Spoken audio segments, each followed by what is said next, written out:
கர்த்தருக்கு ஸ்தோத்திரம்.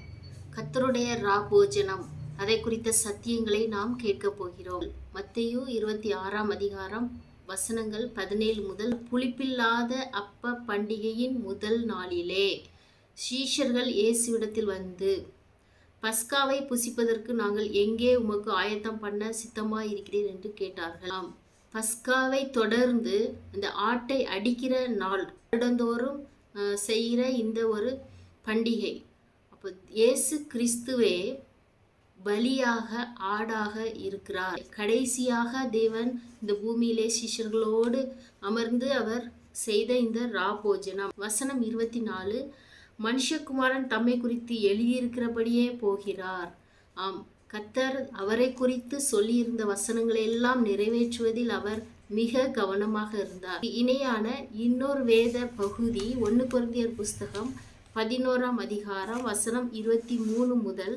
இந்த ராபோஜனத்தை குறித்து படிக்கையில், கர்த்தராகிய இயேசு தாம் காட்டி கொடுக்கப்பட்ட அன்று ராத்திரியிலே அப்பத்தை எடுத்து ஸ்தோத்திரம் பண்ணி அதை பிட்டு, நீங்கள் வாங்கி புசியுங்கள், இது உங்களுக்காக பிற்கப்படுகிற என்னுடைய சரீரமாய் இருக்கிறது, என்னை நினைவு கூறும்படி இதை செய்யுங்கள் என்றார். போஜனம் பண்ணின பின்பு அவர் அந்தபடியே பாத்திரத்தையும் எடுத்து, இந்த பாத்திரம் என் இரத்தத்தினால் ஆகிய புதிய உடன்படிக்கையாய் இருக்கிறது, நீங்கள் இதை பானம் பண்ணும் போதெல்லாம் என்னை நினைவு கூறும்படி இதை செய்யுங்கள் என்றார்.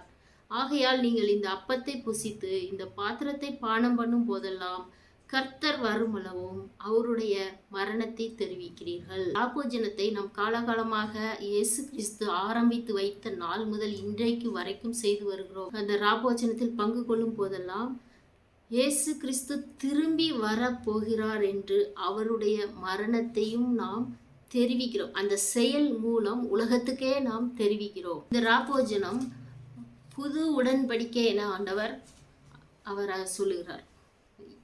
இந்த பாத்திரம் என் இரத்தத்தினால் ஆகிய புதிய உடன்படிக்கையாய் இருக்கிறது. ஒரு புதிய உடன்படிக்கையை மனிதர்களோடே தேவன் ஏற்படுத்தி விட்டார் இந்த ராபோஜனம் மூலமாக. புது உடன்படிக்கையை உறுதிப்படுத்துவதற்காக சிந்தப்பட்ட கிறிஸ்துவின் இரத்தத்தை குறிக்கிறது. இந்த புது உடன்படிக்கை சிந்தப்பட்ட கர்த்தரின் இரத்தத்தை குறிக்கிறது. அப்பத்தை புசித்து பானம் பருகுவது என்பது பலியாகிய கிறிஸ்துவின் மரணத்தின் ஆசீர்வாதங்களை அறிக்கையிட்டு அவற்றை ஏற்றுக்கொள்வதாகும். அதாவது நாம் இதில் பங்கு கொள்ளும் போதெல்லாம் நாம் ஒரு விசுவாசத்தோடு, நம்பிக்கையோடு, கர்த்தர் எனக்காக மரித்தார் என்ற விசுவாசத்தோடு நாம் பங்கு கொள்ளும் போதெல்லாம் அந்த மரணத்தின் மூலமாய் வருகிற ஆசீர்வாதத்திலும் பங்கு கொள்ளுகிறோம். புதிய உடன்படிக்கையை குறித்து உங்களுக்கு சில காரியங்களை வாசித்து காட்டுகிறேன்.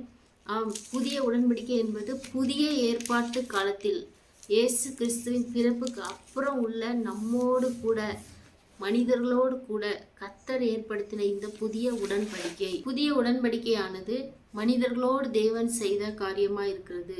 இதை ஏற்படுத்தினவர் கிறிஸ்துவே ஒருவரே. இந்த புதிய ஏற்பாடும் அவராலே எழுதப்பட்டது. புதிய உடன்படிக்கையின் மத்தியஸ்தராக இயேசு கிறிஸ்துவின் நிலை அவருடைய தியாக பலியான மரணத்தின் அடிப்படையாய் கொண்டது. எபிரேயர் 8:6, எபிரேயர் 9:15, எபிரேயர் 12:24. இந்த புதிய உடன்படிக்கையின் நோக்கம் கிறிஸ்துவை விசுவாசிப்பவர்களை பாவ குற்றங்களில் இருந்தும் நியாய தீர்ப்பில் இருந்தும் காப்பாற்றுதல், அவர்களுடைய வாழ்க்கையை புதிய உடன்படிக்கையின் சத்தியத்துக்கும் நிபந்தனைக்கும் அர்ப்பணிக்க செய்தல். எபிரேயர் 9 வசனங்கள் 16-17, மார்க் 14-24, 1 கொரிந்தியர் 11-25. அவர்களை தேவனுக்கு சொந்தமாக ஜனமாய் ஆக்குதல். எபிரேயர் 8:10, 1 பேதுரு 2:9. இந்த புதிய உடன்படிக்கை இதில் விசுவாசத்தோடு பங்கு கொள்கிறவர்களுக்கு ஜீவனையும் வல்லமையும் கொடுக்கிறது. 2 கொரிந்தியர் 3, 1-6, யோவான் 17:3.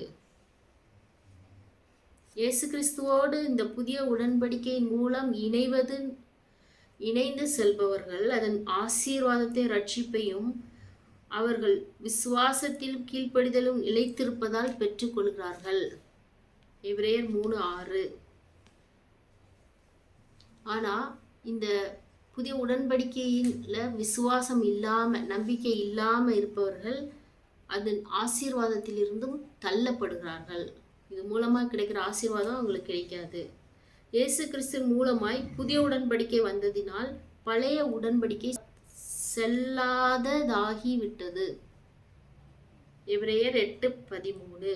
இப்பேற்பட்ட மிக உயர்ந்த அர்த்தங்களை கொண்ட இந்த புதிய உடன்படிக்கை ராபோஜனத்தில் நாம் நம்பிக்கையோடு பங்கு கொண்டு தேவன் வரும் அளவும் அவரது மரணத்தை எனக்காக மரித்தார், என் பாவங்களுக்காக மரித்தார், அவருடைய இரத்தம் அந்த ஒரே பலியே போதுமானது, என்னை பரலோகத்துக்கு சொந்தமாய் தேவன் என்னை மாற்றிவிட்டார் என்ற அந்த ஒரு ஆசீர்வாதத்தில் நாம் பங்கு கொண்டு நன்றியுள்ளவர்களாக ஒவ்வொரு நாளும் அவருடைய தியாகத்துக்காக நாம் நன்றி செலுத்துவோம்.